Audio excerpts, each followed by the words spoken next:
Struggling to market your fashion brand and make sales? If you want to get more visibility and more sales for your fashion brand in 2024, but you don't have a marketing budget, this video is just for you. Today, I'll share 3 marketing strategies for fashion brands so that you can make more sales online. I'll be covering my 3 favorite ways to get your brand seen for free, plus stay until the end to learn about one of the methods that I think that you should avoid. A lot of people ask me whether this is a good marketing strategy for fashion brands, and it is a waste of time. So stay till the end to hear about that one. Hey, it's Vicky here, aka the Fashion Business Coach, and I love supporting brands to help them to scale and grow effectively. If you've ever wondered what the best next move is for your fashion brand, I got you covered.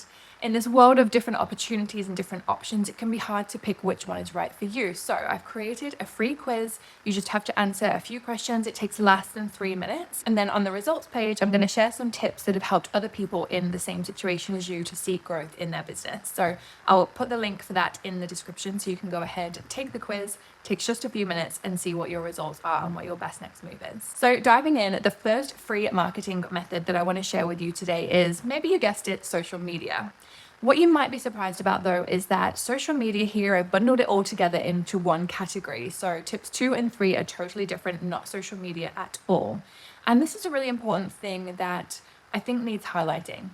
We don't need to do all of the social media channels. And if you are a small team or if you are working on your own, if you do a bunch of different social media channels, chances are that's actually going to be more detrimental rather than a benefit.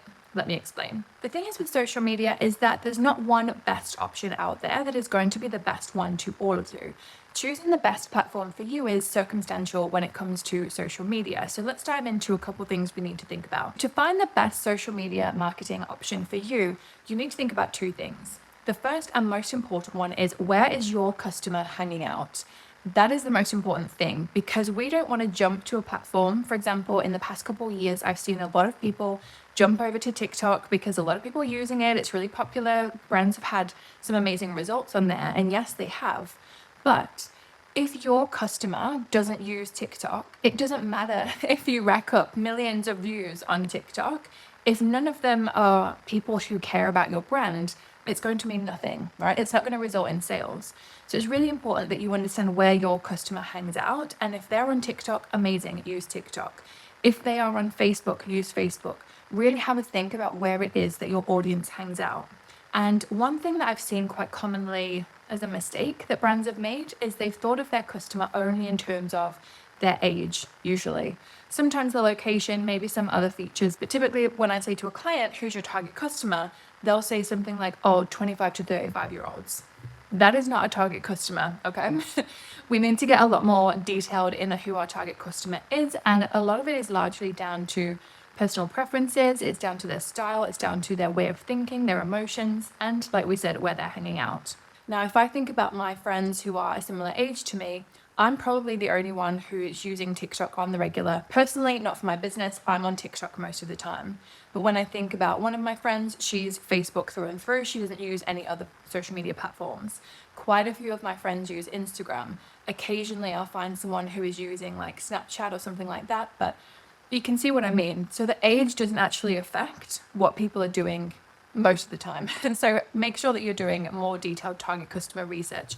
And that is really going to make your business grow and your marketing be more effective as well. The second thing that is going to help you to decide which platform is best for you specifically is, which ones are you comfortable with, which are you excited about? If you're someone who cannot get excited about short form video and you're the only one in your business, it has to be you that's creating this content, TikTok's not going to be a good fit for you, because you're not going to come across as enthusiastic about your product if you're having to fake it. If you're not excited about going on video, then using a platform that is pretty much exclusively video isn't a good fit for you. So you do have to take into account your personal preferences as well, because I really don't believe that you can succeed at something you hate. There's just not going to be that level of dedication there, commitment, consistency, if you don't enjoy it. So that's something important to think about as well. So number 1 is always going to be where the customer's hanging out, but also factor yourself into this as well. Any social media platform can be an amazing strategy. You can get seen for free. Contrary to popular belief, you do not have to use paid ads. Very few of my clients are using paid ads at the moment, because we find the brands that I work with who do have budget their money is generally better spent elsewhere at the moment. So don't feel that you have to kind of pay to play. There are ways to get noticed for free on social media, even right here, right now, but you've got to make sure that you've factored in those two things. And the key to social media is being social. The clue is in the name. If you've already watched my video on relationship marketing, you will know this. If you haven't seen it, quick overview, relationship marketing is my best method for making sales in 2024. It's my favorite thing to do. Not only does it help with sales, it also helps you to win at the social media algorithm as well. So if you haven't seen that video, I will link to it below. The second free marketing strategy that has been working incredibly well is SEO. That stands for search engine optimization, and platforms like Google and Pinterest will use this method. Side note, for those of you who are misinformed, Pinterest is not a social media platform, it is a search engine. I absolutely love using this method. It has been the most effective marketing method for both my fashion brand and the fashion business coach. Why? I believe it comes down to buyer intent. What is that? So when we are marketing our products, if we're using something like social media, we are essentially interrupting someone's day. Is how I like to think of it. Because someone is probably going on to, say, Instagram, scrolling, looking at what their friends are doing, maybe posting a few pictures of their holiday that they've had or something that they're up to. They're not going to Instagram most of the time to think, okay, I need to buy something, I'm going to go to Instagram. Usually you wouldn't do that. There's not usually that thought process of, oh, I want to buy something, I'll head to Instagram. Usually we go somewhere else for this. And that's where buyer intent comes in. Because if you're using this search engine optimization method, it means that you are sort of capturing those people who are typing things into Google, typing things into Pinterest. You're having somebody find you who is actually looking to make a purchase. So the chances of them actually purchasing with you are a lot higher versus this kind of pattern interrupt that we see on social media. Like we talked about, social media is an amazing way to get seen for free. But in my experience, SEO has a lot bigger impact for a lot less time. For example, in my own business in 2023, I found that Pinterest was 60 times more effective for getting traffic, getting sales into my business than Instagram. And I spend very little time on Pinterest, and you don't have to spend long on it either, simply because we don't have to respond to DMs, we don't have to respond to comments, because that's not really what people use Pinterest for. Like we said, it's not a social media platform. It's where people go to search for things and find ideas and essentially shop a lot of the time as well, with that kind of buyer intent mentality that we talked about. And the final reason why I love this method is because the content can last forever on the platform. You know, if you post to social media, typically the content is only going to get seen for 24 hours, maybe up to a week if you're lucky. But after that time, new people aren't going to come across that content because of the way the algorithm works simply. However, with this SEO method, you can have content that has been out there for years and is still bringing traffic to your business every day. Some of my pins on Pinterest have been out there for years and they are still bringing traffic into my business. It really means that any time that you spend putting into this SEO piece is going to have a much bigger impact over time versus your social media, which is a more short-term thing.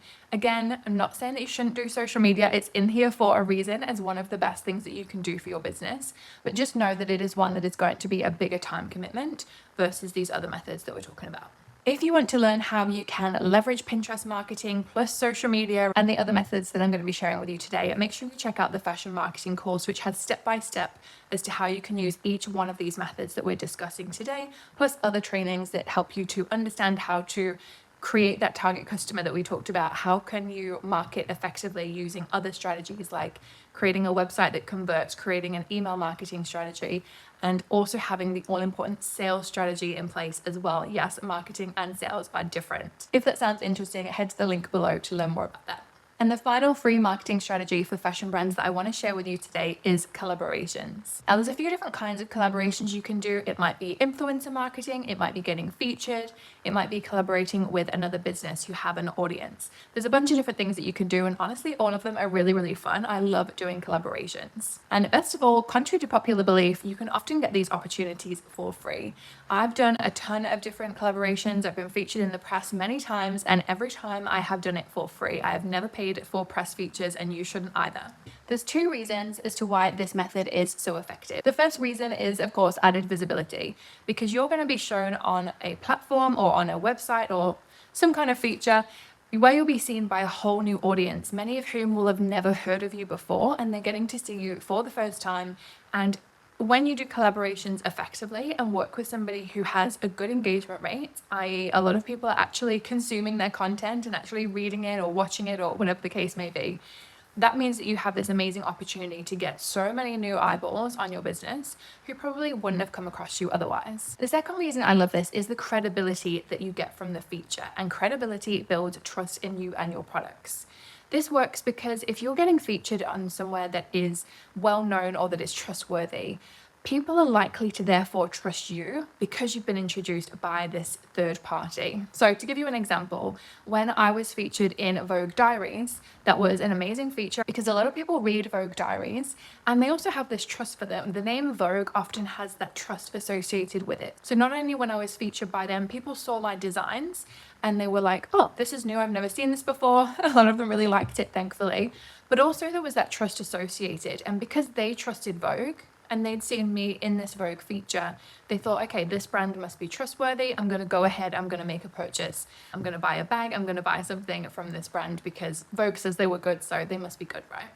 And that's the kind of thought process that often goes hand in hand with these press features. It builds that trust. It makes people less concerned about buying from you because it's almost like a friend has recommended you. And if you've seen my previous video on how to grow your fashion brand, how to make sales, you'll know that if people don't trust you, they are unlikely to buy from you. Trust is one of the most important things that you need to have in your business and with your audience so that you can make the sale. So if you haven't seen that video, I will link to that one below as well because it's really, really important to get this right.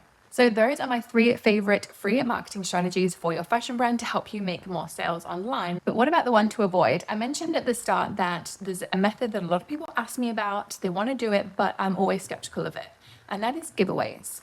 Very occasionally I've seen giveaways work effectively, but more often than not, they are a waste of time simply because giveaways tend to attract freebie seekers. The reality is there are bots on the internet that troll the internet looking for freebies and they will just post them on their sites. So often you'll have people who spend their days going through the internet looking on free competitions that they can enter and will just enter.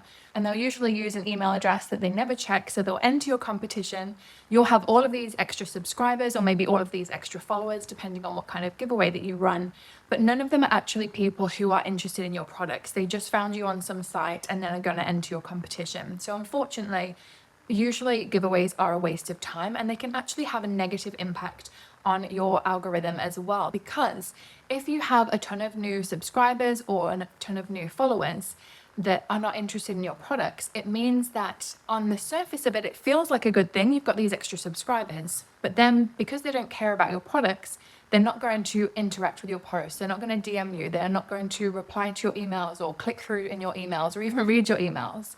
And that's going to send messages to your email provider or to the social media platform that you're using that, oh, actually, this content's not very good because they have all of these subscribers, but no one actually cares. So having giveaways can usually be quite damaging to your business as well going forward. So avoid them if you can. I hope this video and these tips have been helpful. If it was, please give me a like and subscribe to get notified about my new video, which is coming next Tuesday. It's all about the future of fashion business and how you can leverage future trends right now and stay ahead of the curve. While you wait, I've got another couple of videos that I'm linking to below for you to check out.